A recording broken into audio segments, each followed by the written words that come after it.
أشهد أن لا إله إلا الله وأشهد أن محمدا عبده ورسوله. اللهم صل على سيدنا محمد اللهم صل على محمد وعلى آل محمد.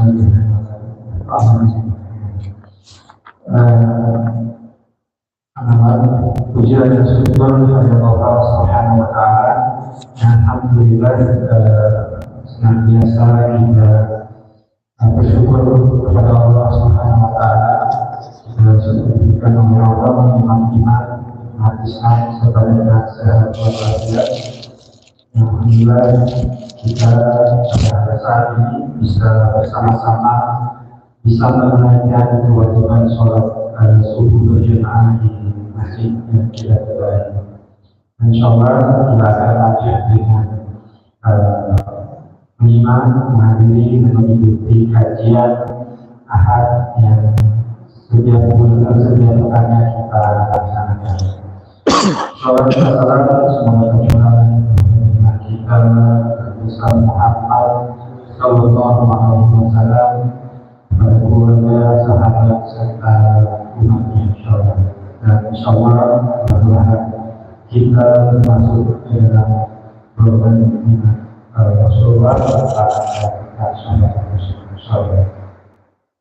Yang kami hormati Al-Hasan Al-Hafid, insyaallah beliau pada kesempatan ini sebagai pemateri kajian Ahad kita, semoga Allah memudahkan dan Allah memberikan kesehatan selalu.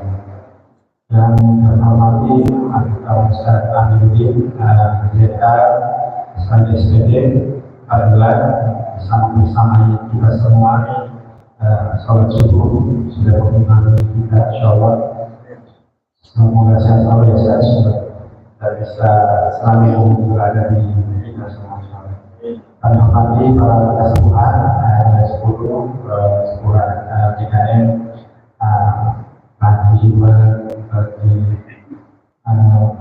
hadirin insyaallah. Surah sholat adalah dari satu ada para jemaah yang dirahmati oleh Allah Subhanahu wa Ta'ala. Seperti biasa kita insyaallah kita laksanakan.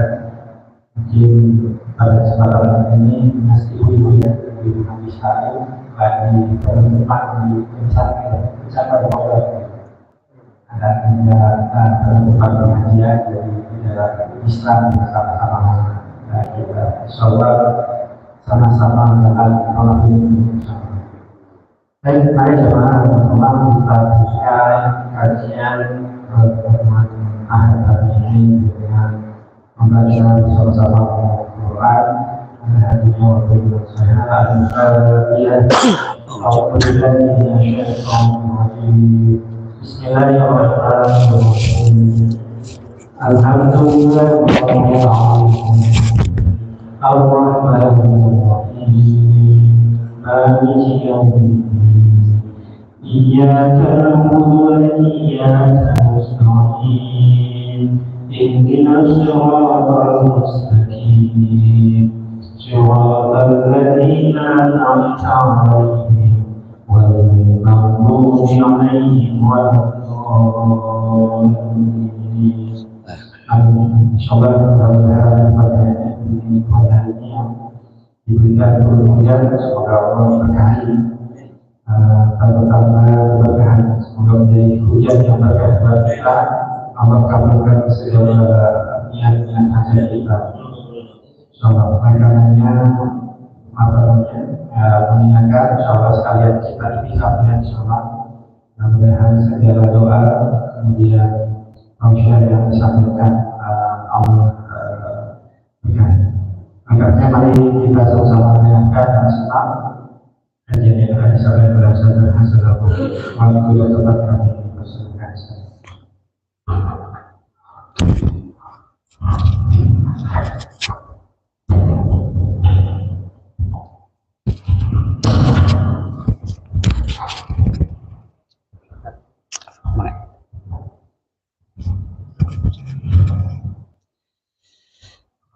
Bismillahirrahmanirrahim.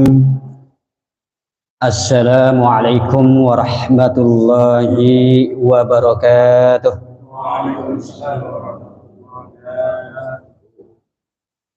Alhamdulillahilladzi hadana lihada wa ma kunna linahtadiya laula an hadana Allah. Ashhadu an la ilaha illallah wahdahu la syarikalah wa ashhadu anna Muhammadan abduhu wa rasuluh. Amma ba'du. Faya ayyuhal mu'minun ittaqullaha haqqa tuqatih wa la tamutunna illa wa antum muslimun. Qala Allah Ta'ala fil Qur'anil Karim, a'udzu billahi minasy syaithanir rajim, faqul tastaghfiru rabbakum innahu kana ghaffaran yursilis samaa'a 'alaikum midrara wa yumdidkum bi amwal wa banina wa yaj'al lakum jannati wa yaj'al lakum anhara. Al-ayah, sadaqallahul azim. Segala puja dan puji syukur senantiasa kita panjatkan kehadirat Allah Subhanahu wa taala atas segala limpahan nikmat karunia-Nya kepada kita semua. Di antara nikmat yang sangat besar itu adalah iman dan Islam kita yang sampai detik ini masih ada kokoh di hati dan jiwa kita.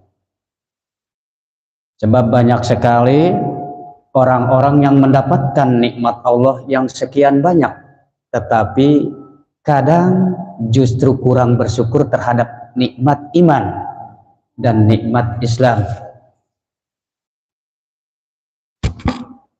Banyak sekali peristiwa seseorang mungkin di masa lampaunya ia menjadi seorang yang banyak maksiat, banyak melakukan dosa-dosa, tapi kemudian mendapatkan hidayah dari Allah, dikembalikan oleh Allah kepada fitrahnya, sebab fitrah manusia itu adalah suci, fitri, ya, bersih, dan hanya kepada Allah saja ia menghamba. Tetapi kemudian godaan-godaan dunia, keadaan dia dalam perjalanan kehidupan ini banyak membentuk karakter dia, bahkan akidahnya. Maka bagi kita yang sampai detik sekarang ini masih kokoh keimanan dan keislaman kita, kita ucapkan hamdalah. Sebab dengan cara inilah salah satu cara yang paling ampuh agar kita mendapatkan keselamatan yang paripurna. Keselamatan bukan jangka pendek, tapi keselamatan juga dalam jangka panjang, yakni jangka pendeknya ia dapat selamat hidup di dunia, jangka panjangnya ia mendapatkan atau memperoleh kebahagiaan akhirat. Hadirin rahimakumullah, salawat serta salam semoga senantiasa tercurah kepada junjungan kita baginda Muhammad sallallahu alaihi wasallam. Kita sudah memasuki bahkan hampir udah berapa hari di bulan Rajab ini, Ustaz? Udah ini ya. Alhamdulillah, mudah-mudahan saja guru kita Ustadz Amiruddin tetap diberikan kesehatan, keberkahan dalam usianya. Juga ada Abah Haji Nirwan ya. Semoga beliau di usianya senantiasa mendapatkan maghfirah dari Allah. Abah Haji Nirwan ini ada yang lebih sepuh dari Abah di sini? Ustaz Dandang. Oh, ada lagi yang lebih sepuh ya, yang biasa jadi muadzin, subhanallah ya. Beliau jamaah belum datang, muadzin mah sudah duluan, subhanallah ya. Mengingatkan dan senantiasa mengajak untuk kepada Allah agar sujud kepadanya. Juga mudah-mudahan saja bapak-bapak dan ibu-ibu jamaah Masjid Sofatul Marwah senantiasa Allah bimbing, Allah ridhoi kehidupannya, Allah berkahi rezekinya. Bagi yang sedang sakit segera Allah angkat penyakitnya. Bagi yang sedang dalam keadaan perjalanan rihlah, Allah selamatkan sampai bisa berkumpul kembali. Bagi yang sekarang mungkin ada di mana saja, mudah-mudahan Allah senantiasa memberikan kesehatan dan keberkahan dalam hidupnya. Hadirin rahimakumullah, Allah memberikan kewajiban, mewajibkan sesuatu kepada kita bukan dalam rangka Allah sedang memberatkan kita. Allah mewajibkan sesuatu kepada umatnya, khususnya umat Islam, itu dalam rangka ingin mengangkat derajat dan kemuliaan umat Islam. Misalnya saja sholat kewajiban. Bagi orang-orang yang merasakan bahwa itu hanya toh kewajiban, tetapi tidak menjadikan bahwa sholat itu adalah suatu nikmat, atau menjadikan suatu kebutuhan, maka terasa berat. Berat bagi mereka-mereka yang belum memahami bahwa sholat subuh itu nikmat. Maka kebanyakan sholat subuh mah biasanya barisannya sopnya paling gitu ya. Di sana di Jatiuwung paling sedikit. Kayaknya di sini mah nggak beda ya, sama ya. Maka kenapa Allah memberikan kewajiban di pagi hari, hujan turun, ya. Kemudian ada nih seruan sholat melalui azan. Bahkan di sini ada tahrim dulu, enak banget kan kerasanya gitu ya. Nah ini bagi orang-orang yang masih hanya sebagai kewajiban saja itu merupakan mungkin sesuatu beban. Tapi bagi orang yang merasakan ini adalah kebutuhan, ini adalah nikmat, benar-benar ia ringan sekali kakinya untuk melangkah ke masjid. Nah kebetulan bulan Rajab ini adalah salah satu bulan yang dimuliakan oleh Allah. Dan di dalamnya ada suatu peristiwa yang sangat besar, yakni Isra dan Mi'rajnya baginda Rasulullah SAW. Mungkin banyak sekali yang sudah menerangkan tentang ini, tetapi saya akan mengambil dari segi oleh-olehnya saja. Apa oleh-oleh dari Isra Mi'rajnya? Dari perjalanan Rasulullah SAW dari Mekah ke Madinah, ya, terus ke Masjidil Aqsa. Setelah itu dimi'rajkan ke Sidratul Muntaha. Apa oleh-olehnya? Oleh-olehnya adalah sholat 5 waktu. Nah sholat 5 waktu ini tadi adalah nikmat. Maka bahkan di dalam beberapa terapi medis, itu sholat itu banyak dapat mengakibatkan, dapat menyembuhkan beberapa penyakit. Asalkan, nah ada tuntunannya, makanya ada sholat sifat sholat Nabi. Misalnya punten Ustaz Nandang bisa berdiri. Nah, ini praktek aja sebentar ya, Ustaz Afwan. Jadi tatkala kita berdiri, itu posisi kaki bukan begini, tetapi dirapatkan barisannya itu dalam keadaan lurus. Ustaz Nandang sini. Maka tatkala sikap kita itu lurus, maka terjadi kalau saya diluruskan juga. Jadi rapatkan barisan dan luruskan itu, rapat kakinya juga rapat. Ini sifat sholat Nabi. Bahkan dalam terapi VAZ itu pengobatan akhir zaman. Jadi sikap kayak gini itu dapat mengembalikan saraf-saraf. Bentar, silakan. Hidup lagi, bisa mengakibatkan itu kembalinya struktur tubuh dan tulang-tulang kita. Maka tatkala ruku, punten ya, jadi Allahu Akbar, jadi begini, di samping lurus, ini begini, ini akan mengakibatkan tulang-tulang dan saraf-saraf itu kembali pada waktu sejak kita penciptaan.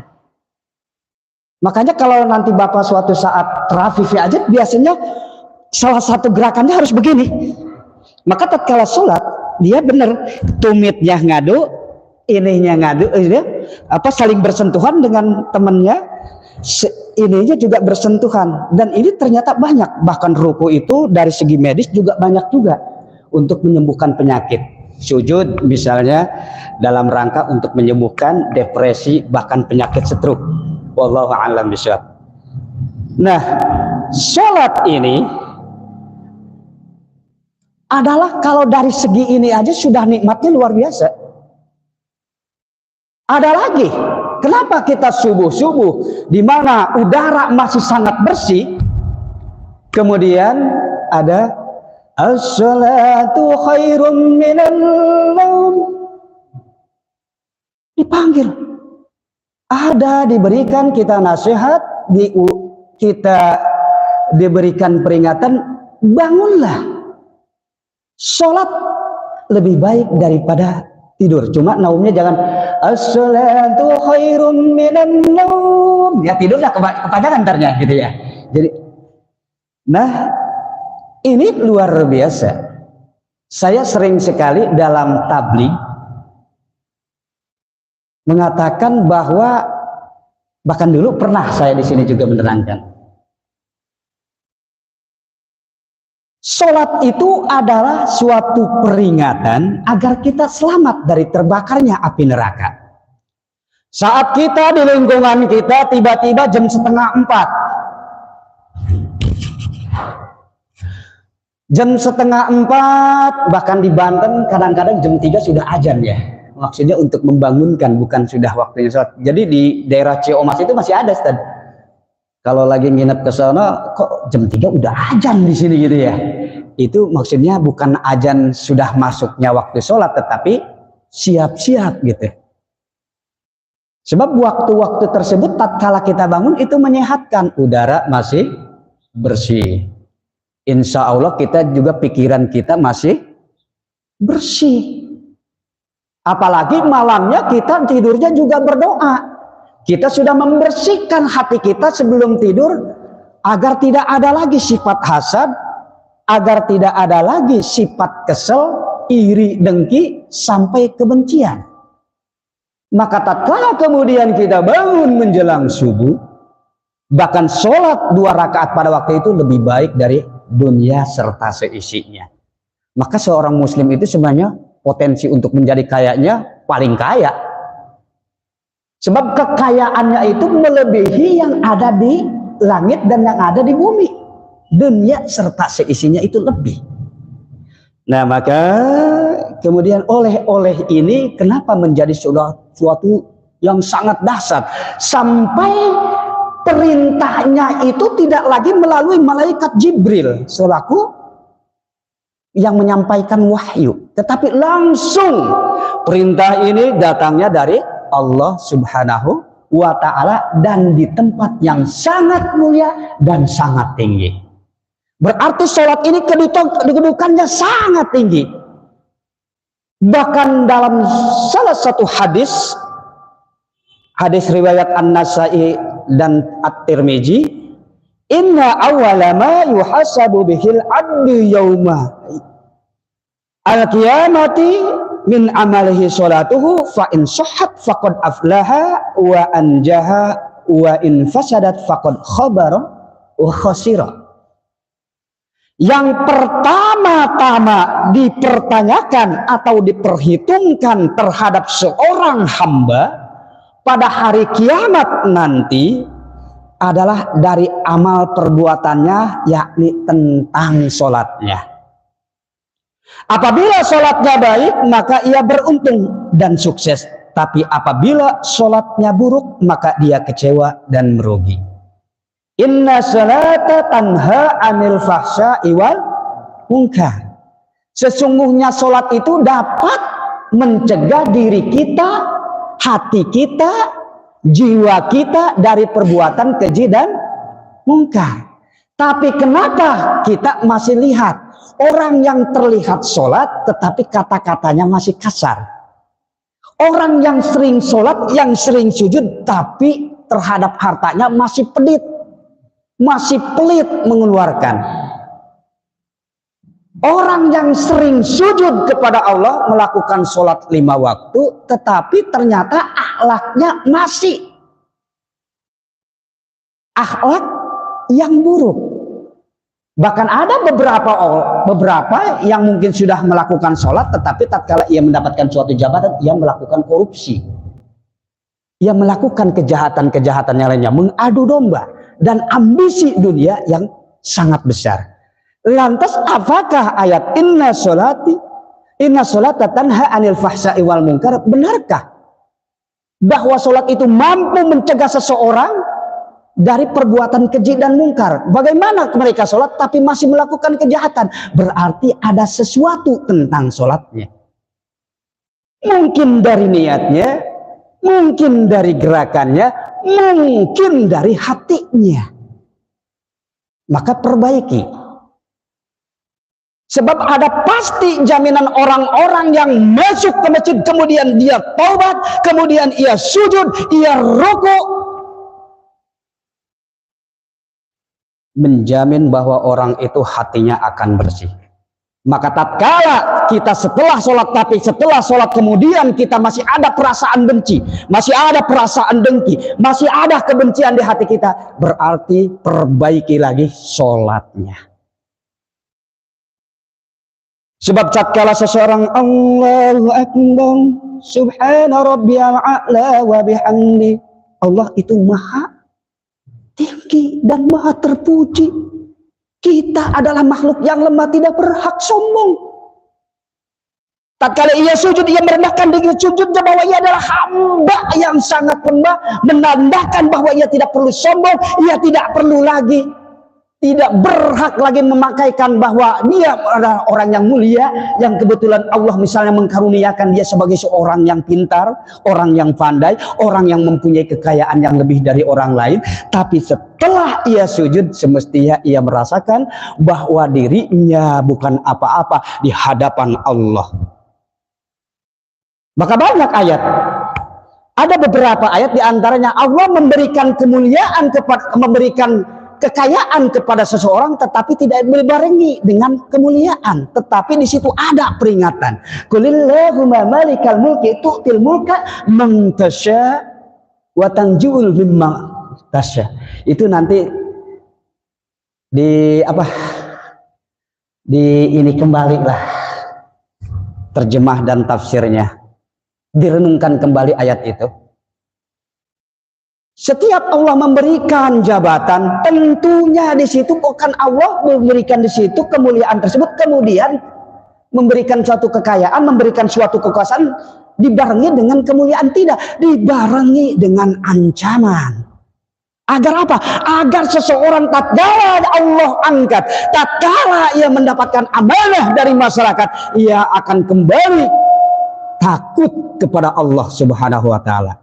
Kemarin di khutbah saya ada 4 pilar kan gitu ya, tapi saya nggak terangkan di sini 4 pilar membangun bangsa. Bagaimana seperti itu semestinya bangsa Indonesia yang mayoritas Muslim. Maka di sini yang pertama-tama dipertanyakan, nanti diperhitungkan di yaumil hisab adalah tentang sholat kita. As-sholatu khairum minan naum. Itu peringatan bahwa kita cepatlah bangun agar kita tidak dibakar dengan api neraka. Sebab kita kadang-kadang lebih takut dengan api dunia. Tatkala menjelang subuh kemudian ada teriakan kebakaran di lingkungan kita, tentunya kita akan segera bangun. Ada teriakan seperti itu, peringatan dari petugas ronda gitu misalnya. Kebakaran pasti yang walaupun itu terdengarnya masih sayup-sayup, kita akan bangun. Di mana kebakaran itu? Apalagi kalau teriakannya itu dekat. Misalnya di dekat rumah kita, pasti kita akan bangun. Bahkan kita tidak bangun dengan sendirinya. Kita bangunkan istri kita, kita bangunkan anak kita bangunkan cucu kita. Ayo bangun, ada kebakaran di sekitar kita nih. Agar apa?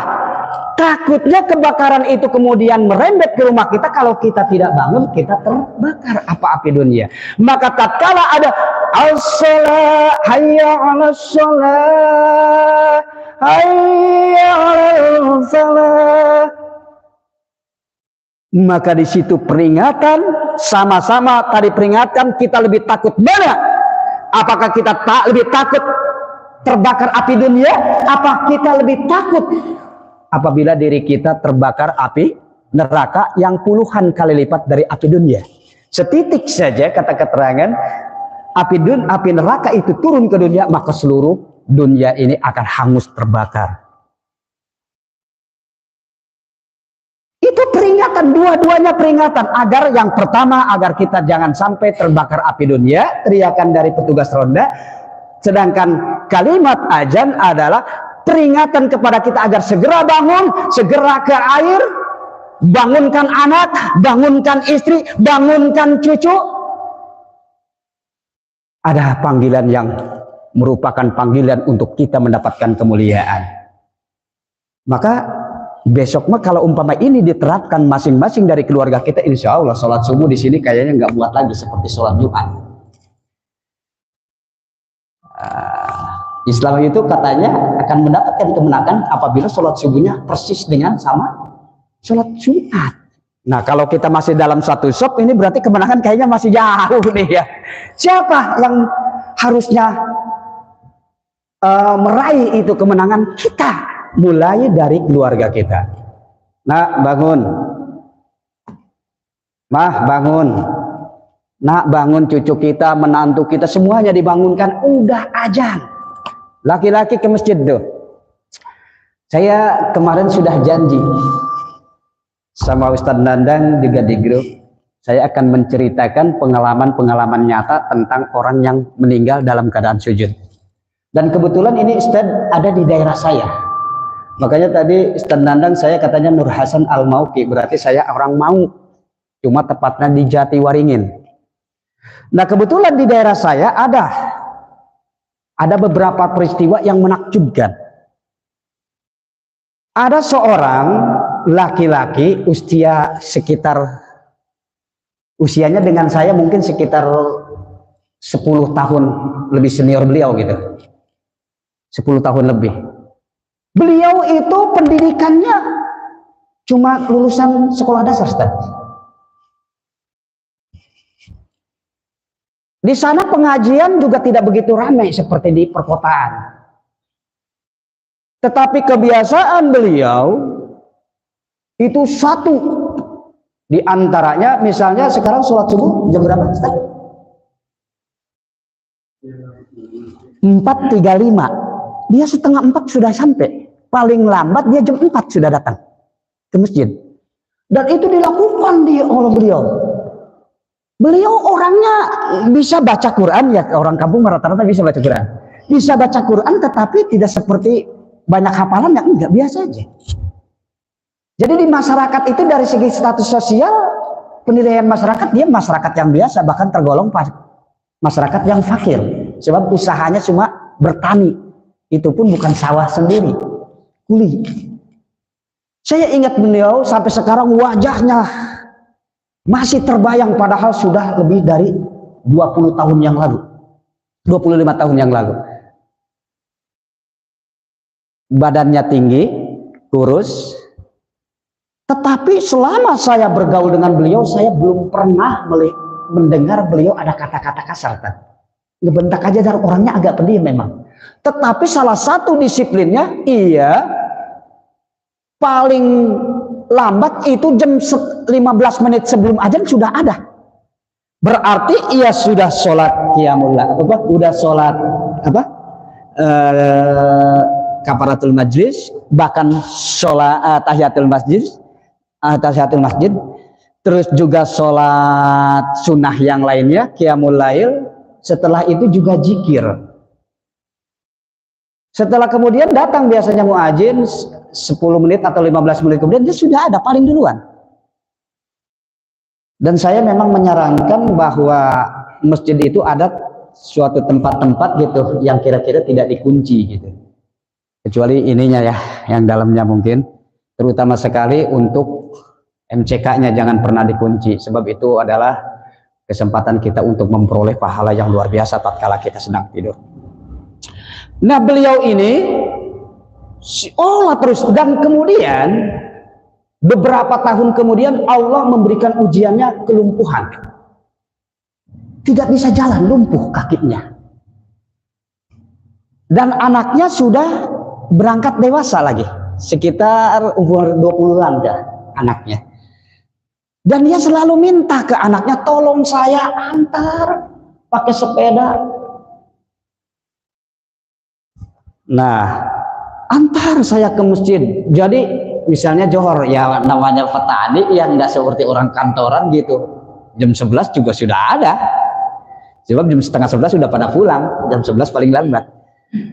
Dia datang, sudah datang itu ke masjid paling duluan. Dan selama dia dikasih kelumpuhan pun tetap dia minta tolong ke anaknya. Anaknya nggak sibuk, tetangganya kadang-kadang yang ngajak. Digendong, kemudian sampai di bawah. Padahal jaraknya mungkin dari sini sampai kemana? Sampai ke kecamatan, ke kantor kecamatan. Jaraknya dari masjid. Sebab masjid di sono satu kelurahan itu ada satu masjid doang, yang lainnya musola gitu. Tetapi jarak luasnya lebih 2 kali lipat mungkin Cibodasari ini luasnya. Nah, beliau datang terus, datang kemudian dikasih kelumpuhan, tetap dia sholat. Tetapi mungkin suatu saat ada juga dia berhalangnya karena tidak ada yang ngantar. Bahkan suatu saat kata seorang orang dia merangkak katanya. Dari jarak seperti dari kecamatan, kantor kecamatan ke masjid kita ini di sini Sofatul Marwah itu merangkak. Datang setelah kemudian Allah berikan kesembuhan. Dia bisa lagi, cuma tetap akibat kelumpuhannya itu karena stroke ya. Nah, kemudian Allah sembuhkan, dia pakai sepeda. Makanya terkenal sepedanya selalu ada di pagar masjid, berarti dia sudah datang. Dan paling duluan imamnya aja kalah di sana. Nah, suatu saat dia sudah seperti itu di sholat subuh. Sholat subuh waktu itu persis seperti sekarang 5.30. Dia 3:30 sudah nyampe tuh. Kemudian zikir, sholat sunnah. Nah, kemudian azan. Tibalah azan, kemudian juga setelah dengar azan, kemudian sholat 2 rakaat qobliyah subuh. Di tahiyat terakhir, sujud terakhir itu sudah tidak bangun lagi sampai kemudian iqomah oleh muadzin. Kok dia nggak bangun-bangun? Masyarakat jamaah bingung. Setelah dibangunkan, pas ditawal tergini langsung jatuh. Ternyata dia meninggal dalam keadaan sujud. Subhanallah. Di dalam hadis dinyatakan Allah akan mematikan kita sesuai dengan kebiasaan kita. Maka apabila kebiasaan kita masih bermaksiat, segera hilangkan agar Allah tidak mematikan kita dalam keadaan maksiat. Maka mudah-mudahan aja tiap keluarga-keluarga kita nanti sebelum azan subuh masih tahrim sudah datang. Wallahu a'lam bishawab. Insyaallah mendapatkan kemuliaan dan Allah akan mematikan kita dalam keadaan kita menjadi orang-orang yang sedang sholat. Itu salah satu peristiwa. Beliau bukan orang yang pintar, bukan ulama. Tapi Allah muliakan dengan sholatnya. Sholat diperoleh oleh dari Allah dan diambil perintahnya langsung di Sidratul Muntaha Allah kepada Rasulullah. Maka kemudian orang-orang yang melakukan ini dengan disiplin, Allah muliakan kehidupannya, meninggalnya dalam keadaan sedang sujud kepada Allah.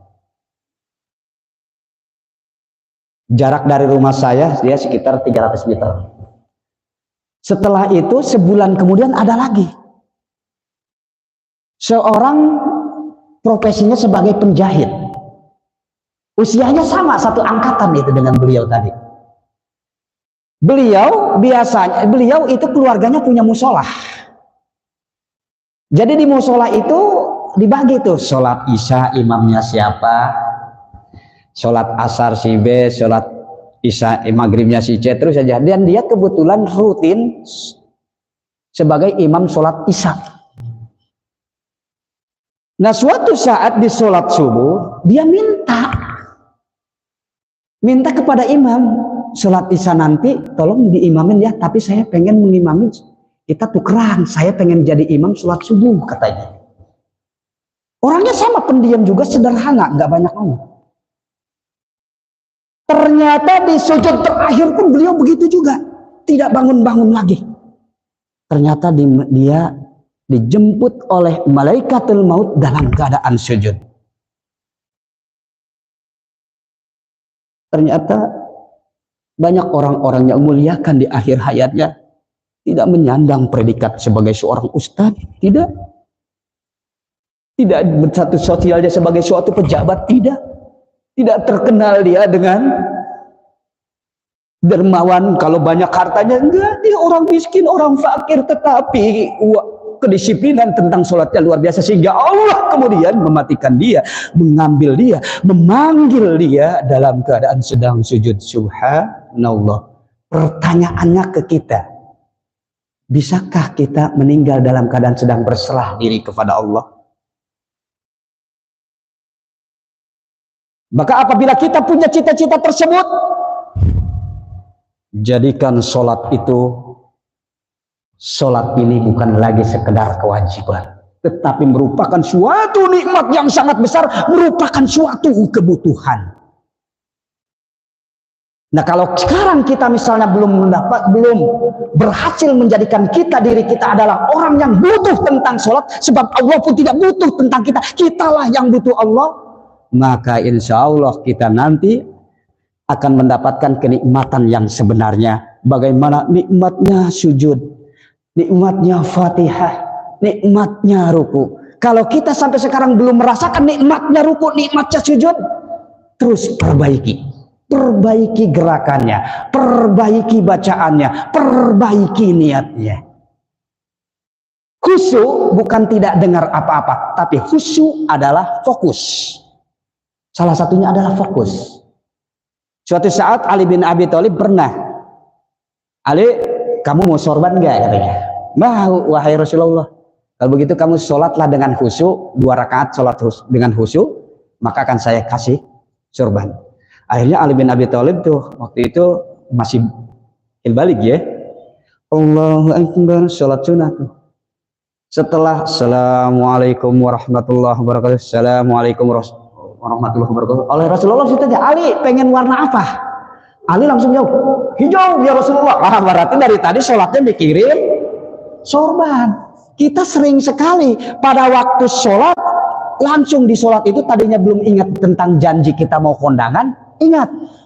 Kita pada waktu sebelum sholat itu lupa di mana dompet kita, tatkala sholat ingat dompet di mana. Bahkan ingat acara-acara setelah itu, wah ini hari Minggu nih, hari Ahad nih, saya akan kemana, saya akan jalan-jalan. Ingat, tatkala sholat kita masih mikirin dunia, sehingga sholat kita mungkin tidak bisa mencapai inna sholata tanha 'anil fahsya'i wal munkar. Bahkan di sholat itu sepertinya kita datang ke masjid. Dulu saya pernah memberikan pertanyaan kepada emak-emak di sini juga. Apabila kita punya sendal yang bagus, punya baju yang bagus, punya sarung yang bagus, punya celana yang bagus, punya pakaian yang bagus, pakailah untuk sholat. Sebab wabtaghi fima ataqallahu daril akhirah, setiap yang Allah berikan kepada kita, karunia Allah yang Allah titipkan kepada kita, hendaklah itu menjadikan salah satu kunci peluang yang akan menjadikan kita orang yang peluang paling besar mendapatkan kemuliaan akhirat. Bukan suatu musibah tatkala kita datang ke masjid pakai sendal yang paling mahal, yang paling bagus, kemudian sendal itu hilang. Itu bukan musibah. Musibah terbesar apabila sendal kita tidak pernah parkir di pelataran masjid. Berarti kita tidak sholat ke masjid. Ada misalnya sholat ke masjid, tetapi dia sudah ada di depan imam. Nah,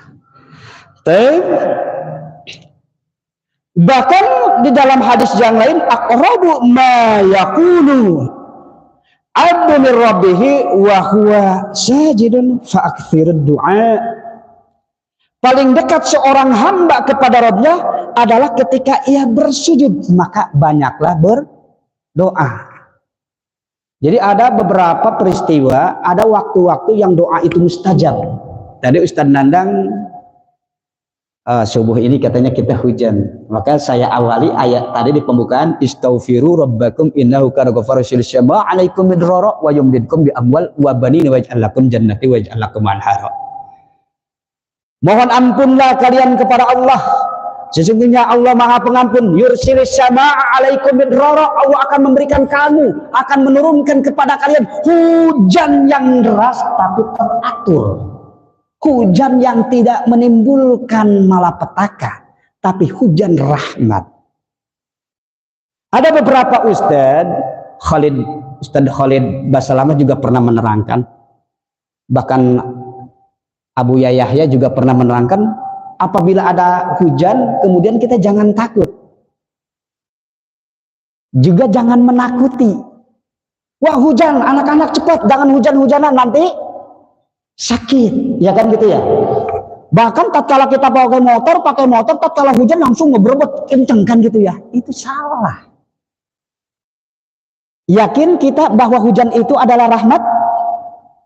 Yakin Ustaz? Yakin. Kenapa kita takut dengan rahmat? Setiap rintik hujan, titik hujan yang turun kemudian membasahi tubuh kita, itu adalah rahmat. Dan doa pada waktu hujan adalah mustajab. Maka banyaklah berdoa. Bahkan tatkala kita sedang marahan, sedang bertengkar dengan istri kita, untuk menimbulkan kembali kemesraan, hujan-hujanan bareng berdua dah. Dan waktu kecil kita main bola ya telanjang lagi, ada hujan cuek kita. Tapi kita sekarang justru sering melarang anak cucu kita ya, jangan hujan-hujanan gitu ya, takutnya sakit, akhirnya bener.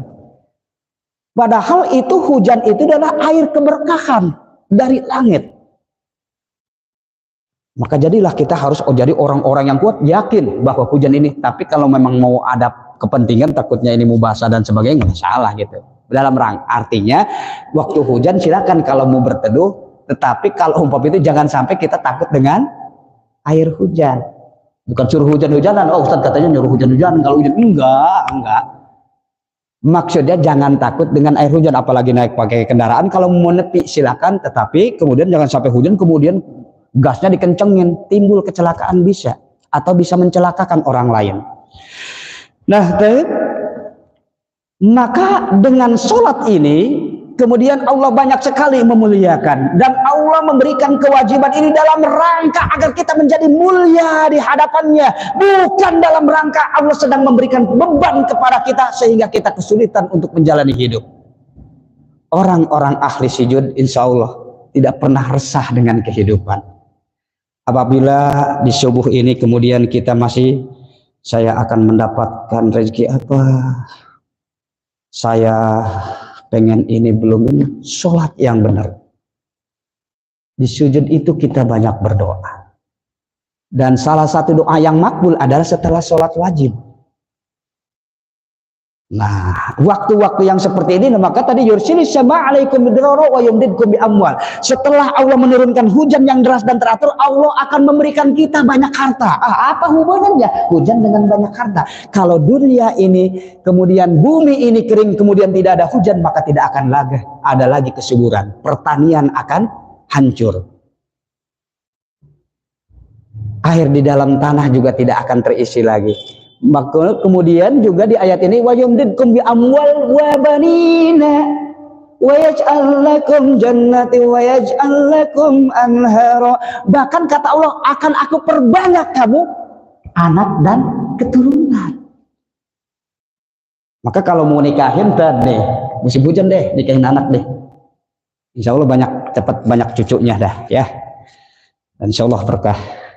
Nah, dari sinilah kemudian sholat, kemudian kita datang dan apabila ada ajan, seruan ajan, kemudian kita sholat hujan. Ada memang kaidah fikih, kalau hujannya deras kita boleh sholat di rumah.